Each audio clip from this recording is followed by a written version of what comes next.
folks, welcome back to another replay and commentary from GDI.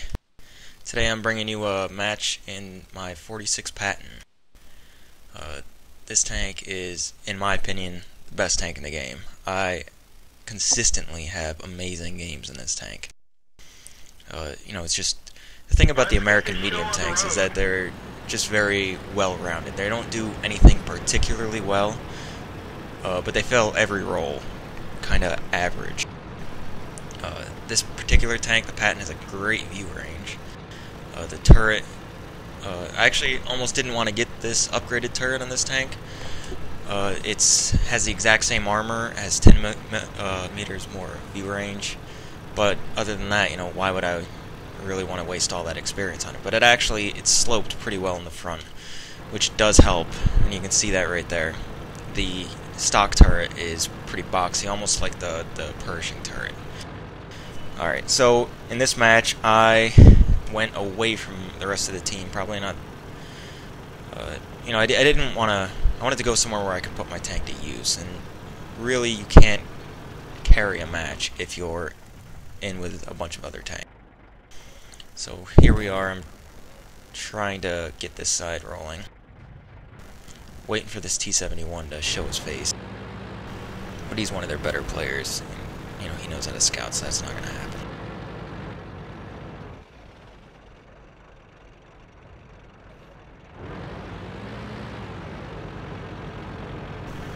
So I'm trying to not overextend myself, so I'm being a little cautious, because I am by myself over here. The closest thing to me is an IS-6, and well, that gun isn't accurate enough and doesn't have the pen to really defend me.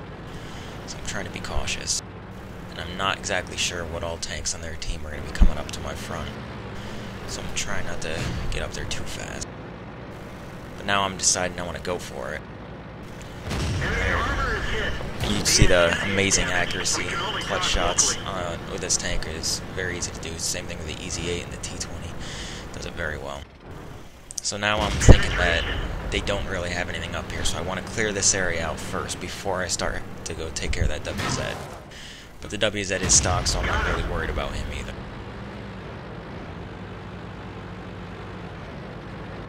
Like I said, this T-71 knew what he was doing, so he's not hanging around to trade shots with me. So I'm actually spotting this tank right now. Believe it or not, this tank has amazing view range. See the IS-6 coming behind me. He's going to go take care of that WZ, keep him off my back.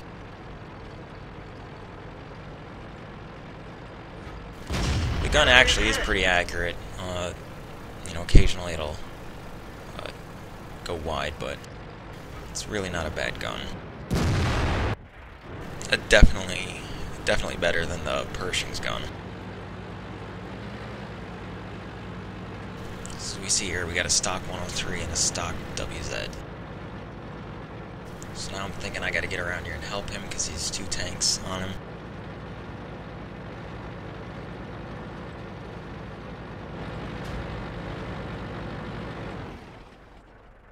Enemy armor is hit. Yeah, so here's where I kind of make a mistake. I knew I was going to take a hit from that 103 there.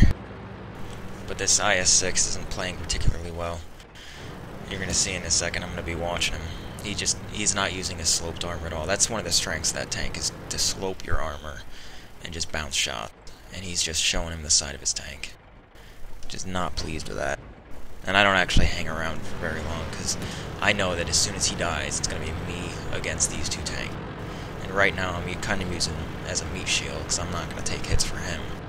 I'm not taking hits for a player like that. And he's just, every time he pulls up, he doesn't slope his armor at all. So I'm getting out of here, because I know what's going to happen.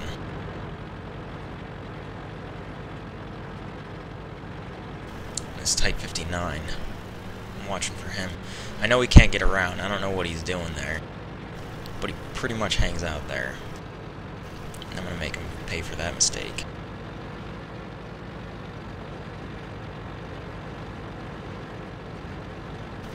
This was kind of a ballsy move considering all the tanks they have up on that ridge behind me. Because now I'm spotted. Enemy is hit. And I'm not sure who's behind me looking at me, but luckily nobody does. Enemy vehicle destroyed.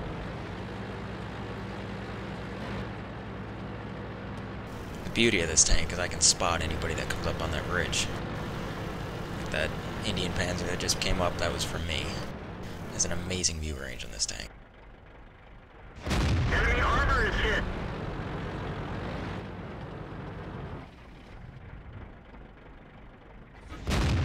Enemy armor is destroyed. I mean, I'm spotting all these targets. That's why this tank it's a phenomenal tank. I can get around and move from one side of the map to the other just whenever I choose to. And there you see I just donked the clutch shot. It does happen. You know, it's not the most accurate tank in the game, isn't free from donking shots occasionally. Penetration. So here I think I'm getting behind the building and I think I'm covered, but as you can see I wasn't. SU-152 made me pay for that, but I know I can get one more shot off before I need to relocate. So here I'm up to 4,000 damage. And I know I gotta play a little bit cautiously, because there's an Indian Panzer there, and there's a SU-152. SU-152 is moving back, and I'm not sure where that Indian Panzer is. I don't know what he's behind. I can't really see that well. What he's behind.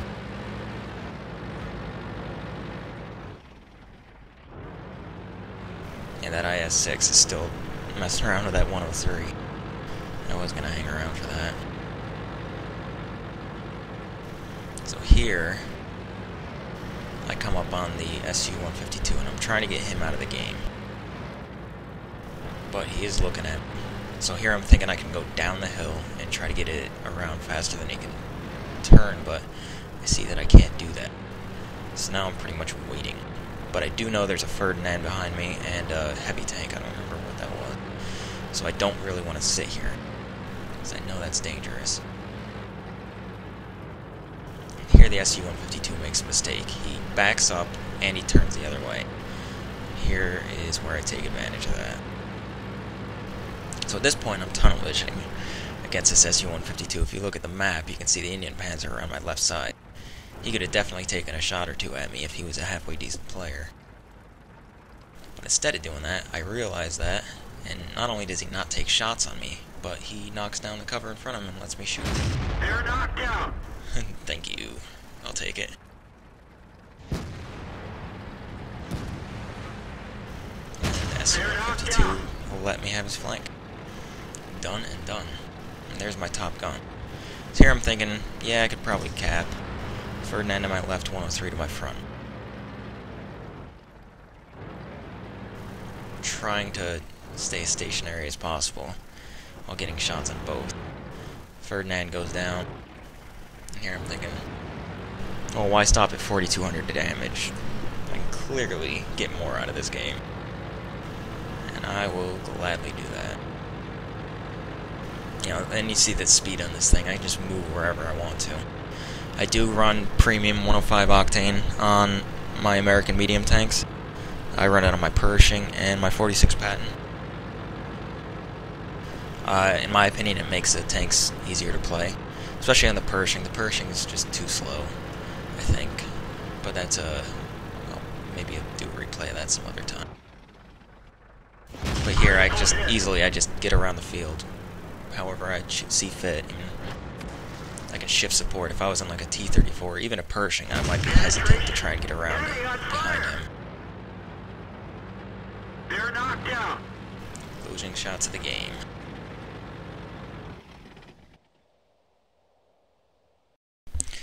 So we got a little post-game analysis now. 4657 experience. Premium account. Undoubled. Do you see why I like this tank? So, there's actually a reason why it's that much, but I'll get to that in a second. So, we can see here that it's 4,600 for premium undoubled, 3,100 non-premium undoubled. So, all in all, pretty good.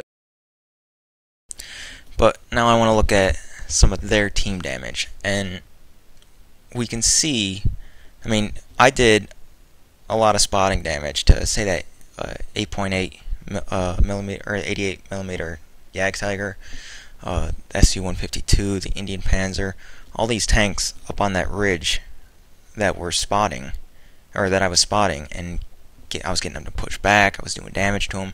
My team was doing damage to them, and you know, you kind of got to wonder what would have happened if I wasn't there putting that pressure on that side of the map. So, I mean, it's a good thing that I did it, because this 103 and the WZ, you know, they could have done much more, inflicted much more damage had I not been there, at least putting pressure on them. I mean, when I left, the WZ was on practically no health, and I got killed there shortly after. And that left the 103 and the IS-6 playing with each other for a while. But, so we see 20 shots hit, 20 shots fired, 16 hits, 16 penetrations. The gun is pretty good. You know, it's much better than what the Pershing had to deal with. So, I mean, that's always good. We can see I did 5,100 damage, and 1,700 spotting damage. All those tanks on that ridge, I was just lighting them up for my team to shoot at them. So here we see it's actually 2,200 experience, which is still really good. 2,200 experience for the match, undoubled, and I received 2,400 for the event, which brought me up to 4,600. So, but either way, 2,200, that's a phenomenal match. We can see I got 105,000 credits for that match, and I do have the 105 octane stockpiled, so I didn't come directly out of my pocket for that match, but even if it did, you know, at full price, without it being discounted the way it is between 8.6 and 8.7, I would have still made 53,000 credits off that, or 18,000 for a non-premium account. So all in all, I feel like that was a pretty good match. And we see I traveled 3.12 kilometers. I mean, the tank just gets up and moves when it feels like it. One of the things I like about it. So, in conclusion, I was trying to think about it for a while, trying to figure out why I like the 46 Patton over other tanks like, say, the E50. Because the E50 has .32 accuracy on the gun, does about the same alpha, I think the same penetration. I'll have to check up on that. And, you know, it has what I think is better armor. So I was trying to think, why do I like the Patton better, and why do I consistently get better matches in it? And I realized the reason for it is the gun depression of the American tank.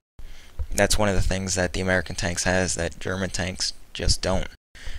You know, playing my E50 in the E50M, I constantly, you know, I'll be slightly up on a ridge, and a tank will drive closer to me, and then I'll lose my shot, and I'll have to back up, re-aim, and you know, that gets tiring, and it really keeps you from doing a lot of damage.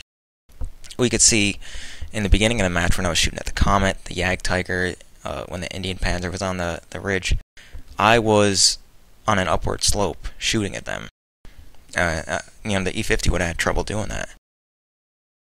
So that's definitely one of the good things about this tank, that, you know, I don't have to readjust constantly, and it has such better mobility.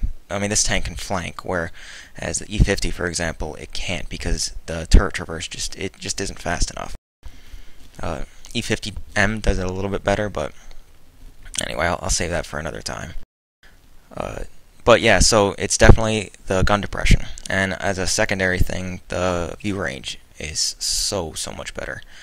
I mean, we could see that all these tanks on that ridge, they were pretty much to the outside of my view range, pretty much to the max view limit of any tank in the game, and I was still just getting spots on them every time they fired. The GW Panther, he was at the outside of my view range, and granted, I wouldn't imagine he has a great camo rating, and he was in the open when he fired, so, but even still, you know, I can imagine other tanks, such as, I could have been in my Pershing, and I probably wouldn't have spotted that GW Panther. But, so, I mean, these things combined, it makes it such a great tank, and the 105 octane, I think, actually helps increase on its mobility strengths. Definitely worth investing in, I think. But Anyway, so that was today's match. Like I said, this is one of my favorite tanks in the game. I definitely recommend it. So next week, tomorrow. Actually, I'm gonna keep that a surprise. I think I know what I'm gonna put up tomorrow. I think I already have it set up, but I'm gonna surprise you with that. Anyway, if you liked what I had to offer, if you thought it was entertaining to watch, please by all means subscribe. Leave me a comment below. Tell me what you thought. Tell me what you like. Tell me if you like the tank. What do you think about it? What do you think it is that makes this tank so great? Or if you don't like it, I've talked to plenty of people that don't like the 46 Patton. Tell me, by all means, tell me what you think. Leave me comments below. Like the video if you thought it was good. And until next time, you guys take it easy.